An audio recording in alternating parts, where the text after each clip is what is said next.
ওগো কুতুবে রব্বানি আব্দুল কাদের জিলানী। আরে ওসে পাক আল্লাহর কাছে দোয়া করেছেন, ও কন্যা সন্তান পুত্র সন্তানে পরিণত হয়েছে। যেটা বললেন সুবহানাল্লাহ। গৌসে পাক শাহী শাহে বাগদাদের অনেক কেরামত জাহির হয়েছেন, অনেক কেরামত জাহির হয় নাই। গৌসে পাকের কেরামত যদি রাত দিন যদি বর্ণনা করি তাহলে শেষ করা সম্ভব নয়। তো আজকে মাহফিলের একটা বিষয় অ্যাড করেছে মুরব্বীদের ইসালে সওয়াব। তো আমাদের মুরব্বী যারা পৃথিবী থেকে বিদায় নিয়েছেন, আমার নবীজি হাদিসে পাকের মধ্যে আছে যে আওলাদ সন্তানরা যদি পৃথিবীর মধ্যে কোনো ভালো কাজ করে, কল্যাণময় কাজ করে, সেই ভালো কাজের সওয়াব যে সমস্ত মুরব্বীরা পৃথিবী থেকে বিদায় নিয়ে কবরস্থ হয়েছে তাদের কবরের মধ্যে সওয়াব যেতে থাকে। তারা আল্লাহ পাক রব্বুল আলামিনের কাছে প্রশ্ন করে, আয় বারে ইলাহি, এতগুলো সওয়াবের কাঠটি আমরা কোথায় পেলাম? আল্লাহ পাক রব্বুল আলামিন বলবেন, এ বান্দা, তুমি পৃথিবীর মধ্যে এমন সন্তান রেখেছো যারা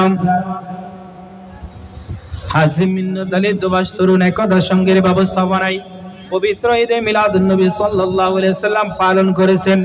ওই সওয়াবটুকু তোমার গাট্টির মধ্যে দেওয়া হয়েছে। সুবহানাল্লাহ। সেই জন্য আমাদের মুরব্বীরা আজকে আমরা দেখতে পাচ্ছি না, ইনারা কিন্তু আজকে অনেক খুশি।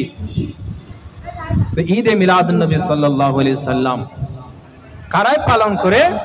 যাদের অন্তরের মধ্যে হুব্বিন নবী, আমার নবীর ভালোবাসা আছে, আমার নবীর প্রেম আছে, ভালোবাসা আছে, তারাই আমার নবীর ঈদে মিলাদ নবী পালন করবে।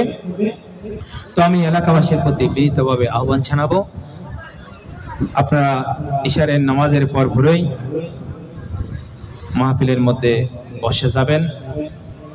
ইশারের নামাজের পর ভোরে আবার পুনরায় আমাদের মাহফিল আরম্ভ হবে। আমরা এখন মসজিদে গিয়ে ইশারের নামাজ জামাতে আদায় করব। জামাতে আদায় করে আমরা মাহফিলের মধ্যে ইনশাআল্লাহ চলে আসবো। ওমা আলাইনা ইল্লাল বালাগ। আসসালামু আলাইকুম ওয়া রাহমাতুল্লাহি তাআলা ওয়া বারাকাতুহু।